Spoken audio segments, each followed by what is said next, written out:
Cinema ಬಗ್ಗೆ ಹೇಳ್ತಾ ಇದ್ದಾರೆ, ಏನು ಅಂತ ಕೇಳಿಸ್ಬೇಕಂದ್ರೆ ನಾವು ಸ್ವಲ್ಪ ಕೇಳಿಸ್ಕೊಳ್ಳೋಣ. ನಾನು ಬಾಸ್ ಬಗ್ಗೆ ಹೇಳ್ತಾ ಇರೋದು.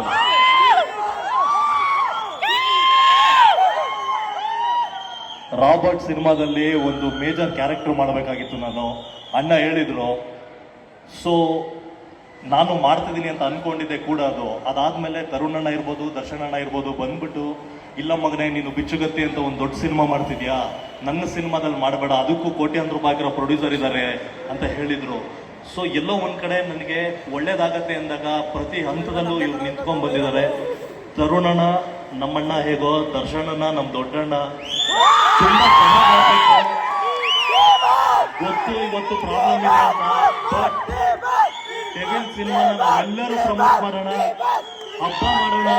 ಇದೇ ಡಿಸೆಂಬರ್ ನ್ಯೂ ಇಯರ್ ಅವತ್ತೇ ಮಾಡೋಣ. ಪ್ರತಿಯೊಬ್ಬ ಆರ್ಟಿಸ್ಟ್ಗಳು ಪ್ರಮೋಷನ್ಗಳು ನಮ್ಮ ಸಿನಿಮಾ ಅಂತ ಬರ್ತೀವಿ, ನಾವೆಲ್ಲರೂ ನಿಂತ್ಕೊಂಡು ಸೆಲೆಬ್ರೇಟ್ ಮಾಡೋಣ. Thank you. ಜೈ ಡಿ ಬಾಸ್.